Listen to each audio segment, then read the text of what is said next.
Hello friends, welcome to our channel. तो दोस्तों, मानसिक अभिरुचि के अंतर्गत आज हम पढ़ने वाले हैं अपराध नियंत्रण। तो चलिए अपराध नियंत्रण से संबंधित कुछ महत्वपूर्ण प्रश्न देख लेते हैं। सबसे पहला प्रश्न है यहाँ पर, आप अपराध विभाग के प्रमुख हैं, हालांकि आपके नियंत्रण में आने वाला इलाका लगभग अपराध मुक्त हो चुका है, तथापि आपके इलाके में अपराध अचानक बढ़ गया है।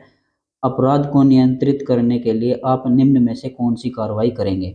यानी आपको किसी अपराध विभाग में प्रमुख है और आपके एरिया में जो है लगभग अपराध जो है सभी खत्म हो चुके हैं, लेकिन अचानक से अपराधों की संख्या बढ़ गई है, तो आप उसको नियंत्रण करने के लिए क्या कार्रवाई करेंगे? ऑप्शन नंबर ए, अपराधों से आगे बचने के लिए शांति बैठकें आयोजित करेंगे। ऑप्शन नंबर बी, वर्तमान के साथ अतीत के अपराध की तुलना करेंगे। ऑप्शन नंबर सी, बंदूक रखने पर मालिकों पर प्रतिबंध लगा देंगे। ऑप्शन नंबर डी, अपराध में वृद्धि के कारणों की पहचान करेंगे और ध्यान केंद्रित करेंगे। तो ऑप्शन नंबर डी इस प्रश्न का बिल्कुल सही जवाब हो जाएगा। अगर आपके एरिया में अचानक से अपराध बढ़ रहे हैं तो आपको अपराध में वृद्धि के कारणों को पता करना होगा और उन पर ध्यान देना होगा। ठीक है, तो इसलिए इस प्रश्न का सही जवाब है ऑप्शन नंबर डी। अगला प्रश्न है यहाँ पर, प्रश्न नंबर 2, आप एक अपराधी का पीछा कर रहे हैं और उसे भाग जाने से रोकने के लिए आपको अपनी बंदूक का उपयोग करना है। आपको निम्नलिखित में से कौन सी कार्रवाई करनी चाहिए? तो आप अपराधी का पीछा कर रहे हैं और उसको रोकने के लिए आपको अपनी बंदूक का सहारा लेने के लिए क्या करना चाहिए? ऑप्शन नंबर ए, अपराधी को केवल उसके पैर पर गोली मारे ताकि आप उसे भाग जाने से रोक सके। तो ऑप्शन नंबर ए इस प्रश्न का बिल्कुल सही जवाब हो जाएगा। आप अपराधी को भाग जाने से रोकने के लिए उसके पैरों पर गोली मारे जिससे कि वो रुक जाए। ठीक है।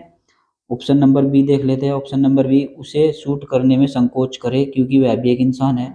ऐसे संकोच किया तो फिर पकड़ लिया उसे, वो तो भाग जाएगा। ऑप्शन बी गलत हो जाएगा यहाँ पर। ऑप्शन नंबर सी, अपराधी के साथ बातचीत करे ताकि आप समय हासिल कर सके। बातचीत किससे करे जब कोई रुक ही नहीं रहा, भागा जा रहा हो तो? ऑप्शन नंबर सी भी यहाँ पर गलत है। Option number D, police station से आने के लिए अतिरिक्त सहायता की प्रतीक्षा करें। अरे कहाँ अतिरिक्त सहायता की करेंगे, इतने में तो गोली मार का काम कर देंगे। ठीक है, तो ऑप्शन नंबर ए इसका सही जवाब हो जाएगा। अगला प्रश्न है यहाँ पर, प्रश्न नंबर 3, यदि आपके पड़ोस में एक चोरी हो गई है तो आपकी तत्काल कार्रवाई क्या होनी चाहिए? ऑप्शन नंबर ए, पुलिस मुख्यालय को कॉल करेंगे। भाई सीधा पुलिस मुख्यालय कहाँ कॉल करोगे जब चोरी हो गई है? Option number B, police helpline number पर कॉल करेंगे। तो अगर आपके पड़ोस में या मोहल्ले में कोई चोरी हो जाती है तो आपको पुलिस हेल्पलाइन नंबर पर कॉल करना है। ठीक है, तो इस प्रश्न का बिल्कुल सही जवाब हो जाएगा ऑप्शन नंबर बी। अगला प्रश्न है यहाँ पर, प्रश्न नंबर 4, अपराध का संबंध मनुष्य की किन प्रवृत्तियों से है? तो देखिए, अपराध का जो संबंध है मनुष्य की असहज प्रवृत्तियों से है। जब मनुष्य अनकंफर्टेबल महसूस करता है तो उसमें कुछ ऐसी स्थिति आ जाती है जिससे कि वो अपराध करने पर मजबूर हो जाता है। तो अनकंफर्टेबल प्रवृत्तियाँ क्या मतलब, इनको ही असहज प्रवृत्तियाँ बोलते हैं। तो ऑप्शन नंबर बी इस प्रश्न का बिल्कुल सही जवाब हो जाएगा। अगला प्रश्न है यहाँ पर, प्रश्न नंबर 5, अपराध नियंत्रण के अंतर्गत भूमि संबंधी अपराधों को निस्तारित किया जाना चाहिए। तो अपराध नियंत्रण के अंतर्गत जो भूमि संबंधी अपराध आते हैं उनका निस्तारण यहाँ कैसे किया जाना चाहिए, ये आपसे पूछा गया है। तो ऑप्शन नंबर ए, पूर्ण गुणवत्ता से उनका निस्तारण किया जाना चाहिए। ऑप्शन नंबर बी, निष्पक्षता से उनका निस्तारण किया जाना चाहिए। ऑप्शन नंबर सी, पूर्ण गुणवत्ता एवं निष्पक्षता से उनका निस्तारण करना चाहिए। तो ऑप्शन नंबर सी बिल्कुल सही जवाब हो जाएगा। अगर आपके पास अपराध नियंत्रण के अंतर्गत ही कोई भूमि संबंधी अपराध आते हैं, यानी कि किसी की भूमि को लेकर झगड़ा हो गया है, तो आपको उनको पूर्ण गुणवत्ता और निष्पक्षता से उनका निस्तारण करना चाहिए। तो ऑप्शन नंबर सी इस प्रश्न का बिल्कुल सही जवाब हो जाएगा।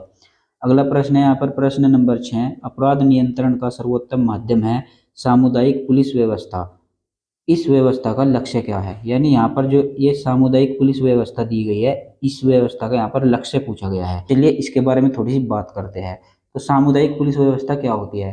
सामुदायिक पुलिस व्यवस्था होती है कि जो पुलिस जो होती है वो अपने ग्रामीण क्षेत्रों में जहाँ पर भी तैनात होती है वहाँ पर वे ग्रामीणों से जो है बहुत ही अच्छे संबंध बनाते हैं, यानी नागरिकों और पुलिस के बीच अच्छे समन्वय स्थापित हो जाता है, जिससे अगर कहीं पर भी कोई भी अपराध होता है तो नागरिक जो है तुरंत फ़ोन करके पुलिस को बता देते हैं कि फला गांव में या फला जगह पर ये अपराध हो चुका है या ये अपराध होने वाला है। तो जब पुलिस को इसकी सूचना पहले ही या फिर वक्त पर मिल जाती है तो वे अपराध को रोकने में सक्षम हो जाते हैं, जिससे कि यहाँ पर अपराध पर नियंत्रण अच्छे तरीके से किया जा सकता है। तो इसी को यहाँ पर सामुदायिक पुलिस व्यवस्था कहते हैं। तो इस सामुदायिक पुलिस व्यवस्था का उद्देश्य क्या है, यहाँ पर ये पूछा गया है। ऑप्शन नंबर ए, पुलिस नागरिकों के बीच समन्वय। जी हाँ, बिल्कुल सही जवाब यही हो जाएगा। सामुदायिक पुलिस व्यवस्था का उद्देश्य यही होता है कि पुलिस और जो आम नागरिक है उनके बीच अच्छा समन्वय स्थापित हो, उनके अच्छे संबंध हो, ठीक है। ऐसा नहीं है कि वे एक दूसरे से डरे, ठीक है, एक दूसरे को गाली दे, ठीक है। तो इस प्रश्न का सही जवाब हो जाएगा ऑप्शन नंबर ए। अगला प्रश्न है यहाँ पर प्रश्न नंबर 7, पुलिस अभिरक्षा, पीसी या फिर इसको ही यहाँ पर पुलिस कस्टडी बोलते हैं, इसका रिमांड कितने दिनों तक हो सकता है? तो पुलिस कस्टडी का जो रिमांड होता है वो अधिकतम 15 दिनों के लिए हो सकता है। इस प्रश्न का सही जवाब हो जाएगा ऑप्शन नंबर सी। अगला प्रश्न है यहाँ पर प्रश्न नंबर 8, पुलिस वारंट के बिना कब गिरफ्तार कर सकती है? तो पुलिस वारंट के बिना कब गिरफ्तार करेगी? देखिए ऑप्शन नंबर ए, जिसके विरुद्ध संज्ञेय अपराध करने की विश्वसनीय सूचना मिली हो, उसको पुलिस बिना वारंट के गिरफ्तार कर सकते हैं। जी हाँ, बिल्कुल, अगर किसी ने संज्ञेय अपराध किया है तो उसकी तो गिरफ्तारी निश्चित है, उसके लिए वारंट लाने की जरूरत नहीं है मजिस्ट्रेट से, ठीक है। तो इसलिए जो कोई भी संज्ञेय अपराध करता है उसको बिना वारंट के ही गिरफ्तार करने का अधिकार पुलिस के पास होता है। ऑप्शन नंबर बी, जब कोई व्यक्ति पुलिस अधिकारी की उपस्थिति में संज्ञेय अपराध करता है, भाई संज्ञेय अपराध करेगा तो गिरफ्तारी होगी होगी, चाहे वो पुलिस के सामने करो या फिर पुलिस के पीछे करो, ठीक है। तो संज्ञेय अपराध करेगा तो गिरफ्तारी पक्की है, निश्चित है। ऑप्शन नंबर सी, जब कोई व्यक्ति फरार अपराधी घोषित हो चुका है। तो देखिए जब कोई व्यक्ति भाग जाता है, यानी कि फरार घोषित कर दिया जाता है कि वो तो मिल ही नहीं रहा, गांव से भी घर से भी लापता है, बिल्कुल पुलिस के डर से भागा भागा फिर रहा है, तो ऐसे फरार व्यक्ति को भी बिना वारंट के पुलिस गिरफ्तार कर सकती है, ठीक है। तो ये भी पावर पुलिस को यहाँ पर दी गई है। तो उपर्युक्त तीनों ही मामलों में पुलिस बिना वारंट के किसी भी व्यक्ति को गिरफ्तार कर सकती है। तो ऑप्शन नंबर डी इस प्रश्न का बिल्कुल सही जवाब हो जाएगा। अगला प्रश्न है यहाँ पर प्रश्न नंबर 9, पुलिस अधिकारी कितने समय के लिए ड्यूटी पर माना जाता है? तो पुलिस अधिकारी की जो ड्यूटी होती है वो 24 घंटे के लिए मानी जाती है, यानी पुलिस वाला जो होता है वो हर वक्त अपनी ड्यूटी पर अलर्ट रहता है। चाहे उसके पास फ़ोन 12 बजे चले जाए, रात के 1 बजे 2 बजे, कभी भी उसको फ़ोन करोगे ना कि यहाँ पर ये समस्या है, तो उसको तुरंत जाना ही पड़ेगा। तो इसलिए पुलिस अधिकारी की जो ड्यूटी मानी जाती है ना वो 24 घंटे की मानी जाती है, ठीक है।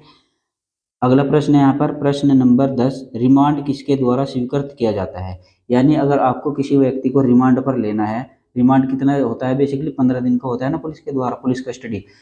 तो अगर आपको किसी भी व्यक्ति को रिमांड पर लेना है तो उसकी स्वीकृति आपको मजिस्ट्रेट के द्वारा लेनी पड़ेगी। तो ऑप्शन नंबर 20 प्रश्न का बिल्कुल सही जवाब हो जाएगा, मजिस्ट्रेट ही रिमांड की परमिशन आपको देता है। अगला प्रश्न है यहाँ पर प्रश्न नंबर 11, पुलिस व्यवस्था का क्या कर्तव्य है? तो पुलिस व्यवस्था का क्या कर्तव्य है, चलिए देखते हैं। ऑप्शन नंबर ए, अपराधियों को पकड़ना। जी हाँ, पुलिस जो है, पुलिस का काम अपराधियों को पकड़ना ही तो होता है। ऑप्शन नंबर बी, अपराधियों को सजा दिलाना। हाँ जी, ये भी बिल्कुल सही है, अपराधियों को पकड़ेंगे और उनको सजा दिलाएंगे, यही तो पुलिस का काम है। ऑप्शन नंबर सी, व्यक्तियों को न्याय दिलाना। जी हाँ, बिल्कुल, जो अपराधी है उनको पकड़ेंगे और उन अपराधियों ने जिनको सताया है उनको भी न्याय दिलाने का काम पुलिस का ही तो है। तो उपयुक्त तीनों ही ऑप्शन यहाँ पर बिल्कुल सही है। तो इस प्रश्न का सही जवाब हो जाएगा ऑप्शन नंबर डी, उपर्युक्त सभी। अगला प्रश्न है यहाँ पर प्रश्न नंबर 12, अपराध नियंत्रण के लिए सशक्त माध्यम है। यानी अपराध को अगर आपको नियंत्रण करना है तो उसके लिए सर्वोत्तम सबसे शक्तिशाली माध्यम क्या है? ऑप्शन नंबर ए, पुलिस प्रशिक्षण। ऑप्शन नंबर बी, आपराधिक कानूनों की समीक्षा। ऑप्शन नंबर सी, नशा मुक्ति। तो देखिए पुलिस प्रशिक्षण, जब अगर आपको अपराध पर नियंत्रण करना है तो पुलिस को ट्रेनिंग देनी ही पड़ेगी कि आपको किस किस तरीके से अपराधों को नियंत्रण करना है। अपराध नियंत्रण की बेसिकली पुलिस को ट्रेनिंग मिलेगी, तभी वे उन पर अच्छे से नियंत्रण कर सकेंगे। तो ऑप्शन ए तो सही है। ऑप्शन नंबर बी, आपराधिक कानूनों की समीक्षा। तो जितने भी यहाँ पर आपराधिक कानून बने हैं उनकी यहाँ पर समीक्षा करनी होगी, उनका रिव्यू करना होगा कि किस कानून के तहत मुजरिम को कैसी सजा दी जाती है, किस तरीके से उसको गिरफ्तार किया जाता है। तो ऐसे आपके जो कानून बने हैं उनकी आपको समीक्षा करनी होगी, तभी आप अपराध नियंत्रण पर अच्छी कमांड पकड़ सकते हो, ठीक है। ऑप्शन नंबर सी, नशा मुक्ति। तो देखिए नशा मुक्ति, ये नशा जो है, अगर कोई भी व्यक्ति नशा करता है तो उसमें अपराध वो निश्चित करता ही करता है, चाहे वो बड़ा अपराध करे छोटा अपराध करे। नशे में आदमी जो है अपना आपा खो ही देता है। तो ऐसे में आपको नशा मुक्ति अभियान चलाने की ज़रूरत है, जिससे कि लोग नशा कम करें और अपराध नियंत्रण अपने आप ही कम हो जाए। तो इसलिए इस प्रश्न का बिल्कुल सही जवाब हो जाएगा ऑप्शन नंबर डी, उपर्युक्त तीनों ही ऑप्शन यहाँ पर बिल्कुल सही है। अगला प्रश्न है यहाँ पर प्रश्न नंबर 13, अपराध नियंत्रण के उद्देश्य से पुलिस प्रशिक्षण द्वारा पुलिस को क्या बनाया जाना चाहिए? तो अपराध नियंत्रण के उद्देश्य से पुलिस प्रशिक्षण द्वारा पुलिस को मानवीय बनाना चाहिए, शिष्टाचारी बनाना चाहिए, संवेदनशील बनाना चाहिए या फिर उपर्युक्त सभी बनाना चाहिए। तो प्रश्न का सही जवाब हो जाएगा ऑप्शन नंबर डी, उपर्युक्त सभी पुलिस को यहाँ पर पुलिस प्रशिक्षण के द्वारा बनाना चाहिए।